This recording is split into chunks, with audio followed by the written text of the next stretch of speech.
서희초 교사 선생님이 돌아가시고 난 다음에 한국에서 교사들이 얼마나 힘드냐에 대한 어떤 조명이 집중적으로 이루어졌는데, 물론 교사들이 예전과 다른 어떤 교권, 노동권을 인정받지 못한 현실 때문에 굉장히 직업적으로 힘든 것도 많은데요. 거기서 특히나 그 젊은 여성들이 겪는 아까 이제 말씀드린 업무가 과중하게 부담된다거나 플러스 이제 페미니즘 백래시 같은 것에서도 여성 교사들을 향한 뭐 불법 촬영이라든지 지금 터져나오고 있는 딥페이크 피해 같은 것들의 피해자들이 거의 전적으로 2030 여성 교사 선생님들이다. 이런 얘기를 꼭 해줘야 된다고 생각했고, 뿐만 아니라 그럼에도 불구하고 이 직업적 존엄을 지키기 위해서 이분들이 어떻게 분투를 하고 있는지를 보여줘야 된다고 생각해서 저희가 이제 뭐 노조에 계시는 선생님들이나 이런 분들 말씀도 많이 들었었죠.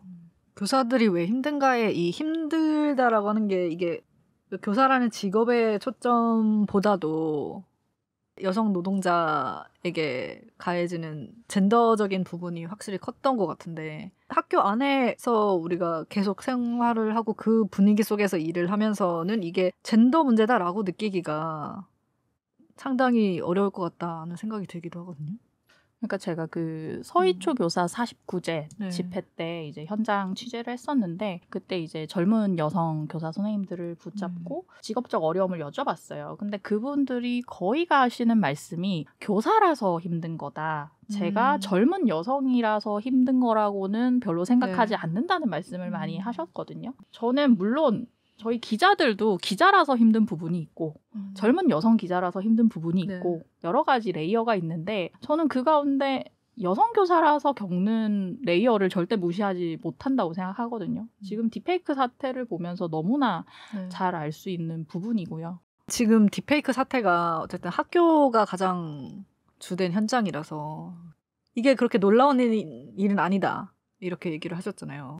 이런 유구한 역사가 있잖아요. 여성의 벗은 몸에 아는 여성이나 혹은 뭐 유명 여성의 얼굴을 합성하고 그런 거를 유포하는 것은 뭐 예전부터 있었던 일이긴 하지만, 사실은 제가 느꼈던 거는 제가 학교 현장에서 근무를 할 때 초등학교 고학년을 주로 맡았었는데, 스마트폰 없었던 시절의 아이들과 스마트폰을 가진 아이들의 그 격차를 좀 현장에서 많이 몸소 느꼈거든요. 포르노 사이트를 공유하고 서로 상납을 하는 그런 과정을 저는 되게 생생하게 지켜봤기 때문에 이미 초등에서 10년 전부터 그런 일이 있었거든요. 근데 그것은 비단 뭐 좋은 학군지다, 좋은 잘 사는 동네다, 부모의 경제력과는 전혀 상관이 없고, 굉장히 소수의 문제 행동하는 친구들만 있어도 금방 퍼져나가고 쉽게 공유가 되고, 일단 지금 최근에 미국이나 영국 같은 경우에도 청소년에게 스마트폰 금지해야 한다라는 그 법안이 좀 나오고 있어요. 지역별로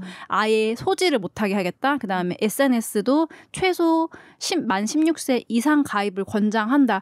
아이들에게 너무나 잘못된 뭐 도파민 과다라든지 우울증을 유발할 수 있기 때문에 성적인 것도 당연히 포함이죠. 그래서 저도 그런 걸 좀 조치를 했으면 좋겠는데 과연 할 수 있을까? 청소년이 엄청나게 큰 시장이기 때문에 스마트폰을 금지한다는 자체가 쉽지는 않을 것 같아요. 좀 극약 처방이 필요한 때 같아요. 그리고 이 현장에서 어쨌든 가장 타깃이 되는 것이 또 여성교사. 교원평가 성희롱 세종시에서 일어났을 때도 그 교육청에서 입막음하기 급급했잖아요. 선생님의 피해를 어떤 치유해 주거나 그 아이에게 엄벌을 하기보다도 오히려 그 아이의 앞길을 걱정하면서 가해자의 무마하려는 시도? 아직도 그런 문화가 좀 남아있는 것 같아요. 결과적으로는 그 구조적 성차별이라는 게 엄존한 사회가 있고, 거기서 계속해서 발달하는 디지털 기술이 있는데 그걸 가장 빨리 습득하는 계층이 10대들이란 말인 거죠. 그래서 그 빨리 습득한 기술을 바탕으로 구조적 성차별에 입각해서 옛날이라면 여성을 향한 뭐 성범죄를 저지른다거나 뭐 말로 성적인 희롱을 한다거나 한다면 지금은 이제 디지털 세상에서 딥페이크 같은 범죄로 나타난다, 이렇게 볼 수 있는데, 교원평가 성희롱 당사자였던 가네님 같은 경우 처음에는 학교 안에서 공동체적 해결을 시도하셨어요. 근데 그게 잘 되지 않아서 경찰 고소라는 과정을 겪었는데, 이러한 사건이 터졌을 때 더 이상 이제 학교가 공동체적 해결을 도모할 수 있는 장이 아닌 거예요. 관리자들 또한 어떤 구조적 성차별에서 자유롭지 못한, 기본적으로 여자 보고 참아라, 공론화를 하지 말라는 것부터 시작을 하고, 그러다 보니 그 여성 당사자 입장에서는 내가 원하는 방향으로 사실 공동체적 해결을 꾀하는 것 자체가 이 공동체에 대한 믿음을 전제하는 거잖아요. 그래서 그것부터 해보려고 하는데 그게 잘 안 되니까 형사처벌로 넘어가고, 근데 이제 수사기관에서는 뭐 예를 들어 딥페이크 같은 경우는 텔레그램이라 못 잡는다. 이게 그러니까 중층적으로 구조적 성차별이 있는데 디지털 기술이 발달한다 하면 이 두 가지를 이제 같이 잡으려고 노력을 해야 되는 거예요. 지금 정부는 구조적 성차별도 없다 하니 이 어디서부터 맞아. 올라가서 1단계부터가 시작이 안 되는 거잖아요. 거기서부터 말이 안 통하는데 네. 그래서 이제 단건으로 뭐 터질 때마다 딥페이크 때려잡자 뭐 이렇게 된다고 하면, 그리고 그 10대들이 그렇게 하게 되는 거 같은 경우에 이게 잘못인 걸 몰라서라기보다는 했을 때 내가 뭔가 저지당하거나 그렇게 해도 되기 때문에 하는 해도 거죠. 되니까 하는 거잖아요. 맞아요. 단속을 피할 수 있다. 피할 수 있고 난 절대 안 잡힐 거니까. 최근에는 이제 제가 제일 메인은 성교육인데 뭐 유아 성교육이라든지 양육자 성교육이나 혹은 교사들 대상으로 성인지 감수성 교육, 뭐 그림책이나 문학을 활용한 성교육, 성인지 감수성 교육 그런 쪽을 주로 하신다고 보면 돼요. 네.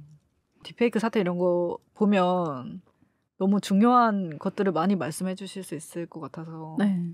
그 양육자들의 마인드도 너무 중요하잖아요. 이게 지금 몇몇 기사화가 되긴 했는데 가해자들의 부모에 대한 것들도 있었는데 어떤 죄의식이 사실 안 보이다 보니까 더 피해자들이 분노하고 그런 게 있었거든요. 맞습니다. 사실 특히 제가 성교육에 좀 많이 관심이 있는 게 각 가정별로 그 수준이라든지 생각의 범위, 스펙트럼이 너무 넓다 보니까 통일이 안 되고 어떤 분들은 정말 초고학년까지 아기가 어떻게 태어났는지 말도 안 해주고 혹은 이제 오류를 오개념을 전달한다든지 뭐 다리 사이에 나왔다. 진짜 우리 옛날처럼 그런 집도 있고 또 어떤 분들은 굉장히 어려서부터 하는데 저는 이제 왜 국영수는 사교육을 하면서 왜 성교육은 선행을 하면서 왜 성교육은 선행하지 않지?